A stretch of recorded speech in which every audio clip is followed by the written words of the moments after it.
Hi అండి, నమస్తే. Welcome back to my YouTube channel. ఈరోజు వీడియోలో ఎంతో టేస్టీగా ఉండే మునక్కాడ పచ్చి రొయ్యల కూర ఎలా చేసుకోవాలో ఈ వీడియోలో చూద్దాం. ఈ మునక్కాడ పచ్చి రొయ్యల కూర రైస్లోకి కానీ, చపాతీ, బగారా రైస్, జీరా రైస్లోకి చాలా బాగుంటుంది. ఇంకా లేట్ చేయకుండా టేస్టీగా ఉండే మునక్కాడ పచ్చి రొయ్యల కూర ఎలా చేసుకోవాలో చూసేద్దామా? వీడియోలోకి వెళ్ళే ముందు ఇప్పటి వరకు నా ఛానల్ని సబ్స్క్రైబ్ చేసుకోకపోతే please do like, share, subscribe to my channel. Let's start. ముందుగా ఫ్రాన్స్ని నీట్గా క్లీన్ చేసి పెట్టుకొని అందులోకి 1/2 టేబుల్ స్పూన్ పసుపు, 1 table spoon chilli powder, 1 table spoon salt వేసి మొత్తాన్ని బాగా మిక్స్ చేసుకోవాలి. బాగా మిక్స్ చేసుకున్న తర్వాత స్టవ్ ఆన్ చేసి ప్యాన్ పెట్టుకొని 2 టేబుల్ స్పూన్ ఆయిల్ని వేసి ఇలా మనం మ్యాగ్నేట్ చేసి పెట్టుకున్న ఫ్రాన్స్ని వేసుకోవాలి. ఇలా ఫ్రాన్స్ అన్నిటిని వేసుకున్నాక మొత్తాన్ని మంచిగా ఫ్రై చేసుకోవాలి.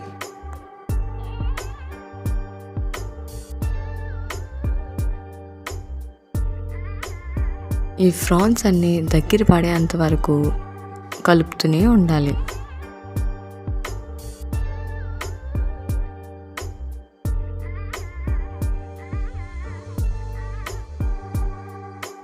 ఫ్రాన్స్ ఇలా మంచిగా ఫ్రై అయ్యాక స్టవ్ ఆఫ్ చేసి పక్కన పెట్టుకోవాలి.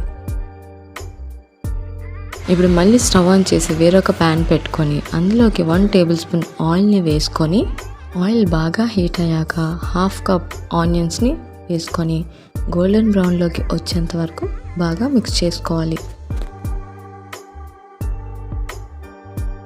ఆనియన్స్ అనేవి లైట్గా ఫ్రై అయ్యేటప్పుడు 1 టేబుల్ స్పూన్ జింజర్ గార్లిక్ పేస్ట్ని వేసి పచ్చివాసన పోయేంత వరకు బాగా మిక్స్ చేసుకోవాలి.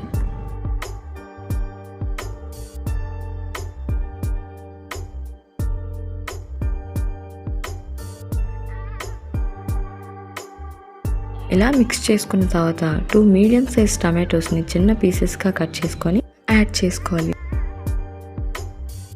ఇలా యాడ్ చేసిన టమాటోస్ని బాగా మిక్స్ చేసుకోవాలి.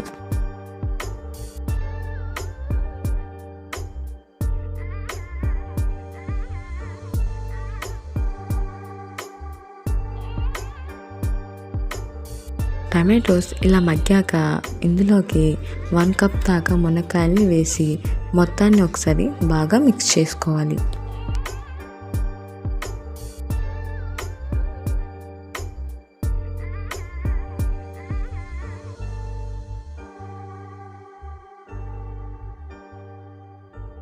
ఇలా మిక్స్ చేసుకున్న తర్వాత ఇందులోకి కట్ చేసి పెట్టుకున్న మిర్చిస్ని వేసి మొత్తాన్ని ఒకసారి మంచిగా మిక్స్ చేసుకోవాలి.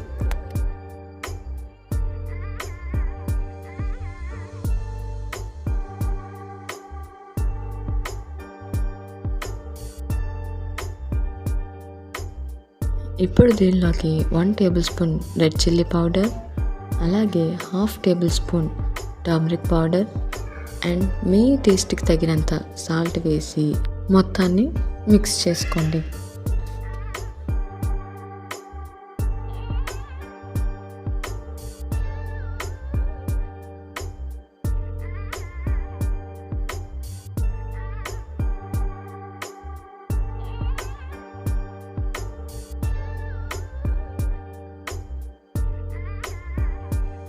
ఇలా మిక్స్ చేసుకున్న తర్వాత ఇందులోకి 1 గ్లాస్ వాటర్ని వేసి మొత్తాన్ని ఒకసారి మిక్స్ చేసుకోండి. ఇలా మిక్స్ చేసుకున్న తర్వాత ఇందులోకి మనం ముందుగా ఫ్రై చేసి పెట్టుకున్న ఫ్రాన్స్ని వేసి మొత్తాన్ని ఒకసారి మంచిగా మిక్స్ చేసుకోవాలి.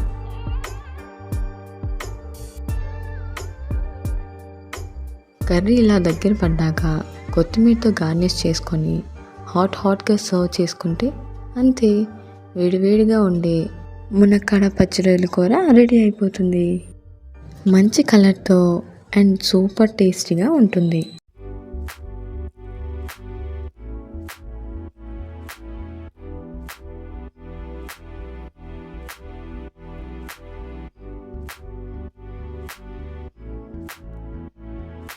మన నెక్స్ట్ రెసిపీ వచ్చేసి పచ్చి రొయ్యల వేపుడు. పచ్చి రొయ్యల వేపుడు ఎలా చేసుకోవాలో ఈ వీడియోలో చూపించబోతున్నాను. వంట రాని వాళ్ళు కూడా ఈజీగా చేసుకోవచ్చు. తక్కువ మసాలాతో ఎంతో టేస్టీగా ఉండే ఈ పచ్చి రొయ్యల వేపుడిని ఎలా చేసుకోవాలో ఇప్పుడు ఈ వీడియోలో చూసేద్దామా. ముందుగా క్లీన్ చేసి పెట్టుకున్న ఫ్రాన్స్ని తీసుకొని అందులోకి 1/2 టేబుల్ స్పూన్ పసుపు, 1 tablespoon red chilli powder, 1 table spoon salt వేసి మొత్తాన్ని బాగా మిక్స్ చేసుకోండి. ప్రాన్స్ మొత్తాన్ని బాగా మిక్స్ చేసుకున్న తర్వాత స్టవ్ ఆన్ చేసి ప్యాన్ పెట్టుకొని అందులోకి 2 టేబుల్ స్పూన్ ఆయిల్ని వేసి మనం ముందుగా మ్యాగ్నేట్ చేసి పెట్టుకున్న ప్రాన్స్ని వేసి బాగా ఫ్రై చేసుకోవాలి.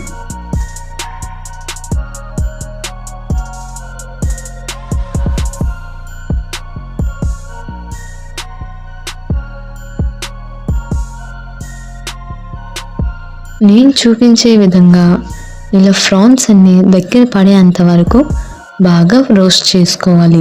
అప్పుడే టేస్ట్ అనేది చాలా బాగుంటుంది. ప్రాన్స్ బాగా రోస్ట్ అయ్యాక వేరే బౌల్లోకి తీసి పక్కన పెట్టుకోవాలి. ఇప్పుడు అదే ప్యాన్ పెట్టుకొని అందులోకి 2 టేబుల్ స్పూన్ ఆయిల్ లేదా బటర్ని వేసి బాగా హీట్ అవ్వనివ్వండి. ఆయిల్ హీట్ అయ్యాక అందులోకి 1 కప్ దాకా సన్నగా కట్ చేసి పెట్టుకున్న ఆనియన్స్ని వేసి బాగా ఫ్రై చేసుకోండి.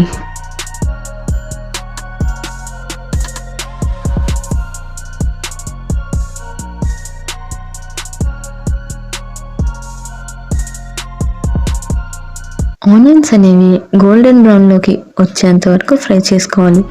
ఇలా గోల్డెన్ బ్రౌన్లోకి వచ్చాక 1/2 టేబుల్ స్పూన్ జింజర్ గార్లిక్ పేస్ట్ని వేసి పచ్చి వాసన పోయేంత వరకు బాగా మిక్స్ చేసుకోండి. జింజర్ గార్లిక్ పేస్ట్ బాగా ఫ్రై అయ్యాక సన్నగా కట్ చేసి పెట్టుకున్న 2 మిర్చిస్ని వేసుకోండి. వేసి మొత్తాన్ని బాగా ఫ్రై చేసుకోండి.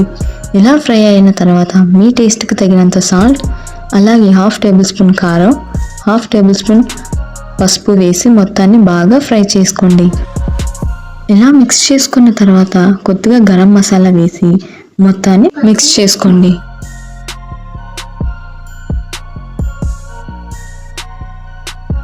మసాలా మొత్తం ఇలా ఫ్రై అయ్యాక మనం ముందుగా ఫ్రై చేసి పెట్టుకున్న ప్రాన్స్ని వేసి ఒకసారి మొత్తాన్ని మిక్స్ చేసుకోండి.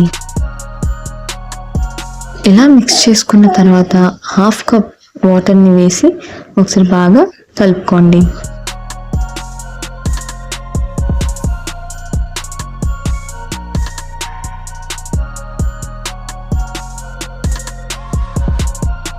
గ్రేవీ అనేది ఇలా తిక్కుగా అయ్యేంత వరకు మిక్స్ చేస్తూ ఉండండి. అప్పుడే టేస్ట్ అనేది చాలా బాగుంటుంది.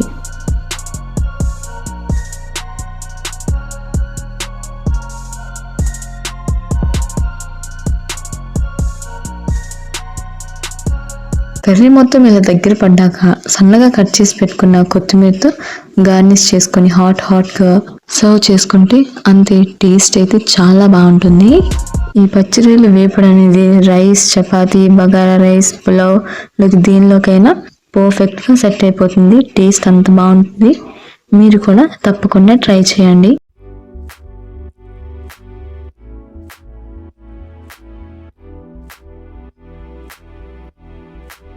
మన నెక్స్ట్ రెసిపీ వచ్చేసి పచ్చి రొయ్యలు బీరకాయ ఎలా చేసుకోవాలో చూపించబోతున్నాను.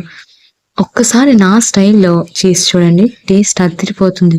వేడి వేడి అన్నంలో అలా కలుపుకొని తింటే ఆహా అనాల్సిందే, అంత బాగుంటుంది. ఓన్లీ రైస్లోకి కాదండో, చపాతీ, బగారా రైస్, జీరా రైస్లోకి అండ్ పులావ్లోకి కూడా ఈజీగా సెట్ అయిపోతుంది. టేస్ట్ కూడా చాలా బాగుంటుంది. మీరు కూడా తప్పకుండా ఒకసారి ట్రై చేయండి. ఇంకా లేట్ చేయకుండా వీడియోలోకి వెళ్ళిపోదామా. ముందుగా ఫ్రాన్స్ ని నీట్ గా క్లీన్ చేసి పక్కన పెట్టుకోవాలి. అందులో 1/2 టేబుల్ స్పూన్ పసుపు, 1 tablespoon red chilli powder, 1/2 table spoon salt ని వేసి మొత్తాన్ని ఒకసారి బాగా మిక్స్ చేసుకోవాలి. ఇలా మిక్స్ చేసుకున్న తర్వాత ముందుగా స్టవ్ ఆన్ చేసి 2 టేబుల్ స్పూన్ ఆయిల్ ని వేసి మనం ముందుగా మ్యాగ్నేట్ చేసి పెట్టుకున్న ఫ్రాన్స్ ని వేసి మంచిగా ఫ్రై చేసుకోవాలి.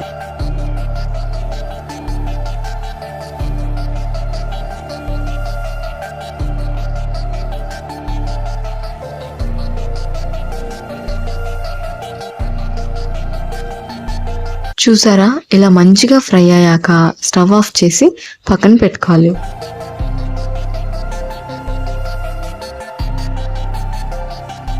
స్టవ్ ఆన్ చేసి వేరొక ప్యాన్ పెట్టుకొని అందులోకి 2 టేబుల్ స్పూన్ ఆయిల్ని వేసి ఆయిల్ హీట్ అయ్యాక సన్నగా కట్ చేసి పెట్టుకున్న ఆనియన్స్ని వేసి అలాగే ఒక 2 చిల్లీస్ని వేసి మొత్తాన్ని బాగా ఫ్రై చేసుకోవాలి. ఇలా ఫ్రై చేసుకున్న తర్వాత 1 టేబుల్ స్పూన్ జింజర్ గార్లిక్ పేస్ట్ని వేసి పచ్చి వాసన పోయేంత వరకు బాగా ఫ్రై చేసుకోవాలి. జింజర్ గార్లిక్ పేస్ట్ ఎంత ఫ్రై అయితే టేస్ట్ అంత బాగుంటుంది. ఇలా ఫ్రై చేసుకున్న తర్వాత ఒక మీడియం సైజ్ టమాటోని సన్నగా కట్ చేసి వేసుకోండి. ఇలా వేసుకున్న తర్వాత మొత్తాన్ని ఒకసారి బాగా కలుపుకోండి. టమాటో అనేది ఇలా కొద్దిగా మగ్గాక 1/2 టేబుల్ స్పూన్ పసుపు, 1 tablespoon red chilli powder, మీ టేస్ట్కి తగినంత సాల్ట్ వేసి మొత్తాన్ని ఒకసారి బాగా కలుపుకోండి.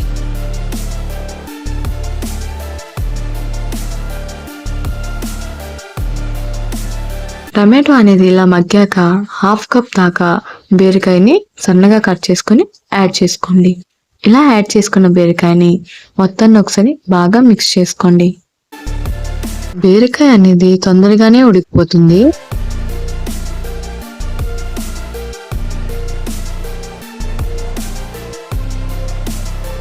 చూసారా, బీరకాయ ఇలా ఉడికాక మనం ముందుగా ఫ్రై చేసి పెట్టుకున్న ప్రాన్స్ని వేసి మొత్తాన్ని ఒకసారి బాగా మిక్స్ చేసుకోండి.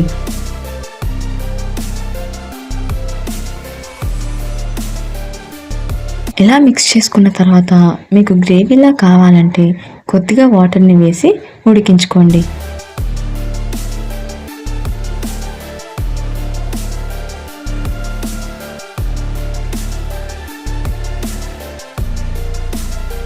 కర్రీ అనేది ఇలా దగ్గర పడ్డాక సన్నగా కట్ చేసి పెట్టుకున్న కొత్తిమీరతో గార్నిష్ చేసుకుని హాట్గా సర్వ్ చేసుకుంటే అంతే, బీరకాయ పచ్చి రొయ్యల కర్రీ రెడీ అయిపోతుంది.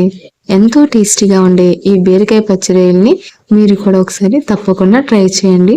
టేస్ట్ అయితే చాలా బాగుంటుంది అండ్ మంచి కలర్తో సూపర్ టేస్టీగా ఉంటుంది. రోజు తినేదానికన్నా ఒక ముద్ద ఎక్కువే తింటారు, అంత బాగుంటుంది. మరి మీకు గనక నా వీడియో నచ్చినట్లయితే లైక్ చేయండి and me friends and family మెంబర్స్కి తప్పకుండా షేర్ చేయండి. ఇప్పటి వరకు నా ఛానల్ని సబ్స్క్రైబ్ చేసుకోకపోతే please subscribe. Thanks for watching.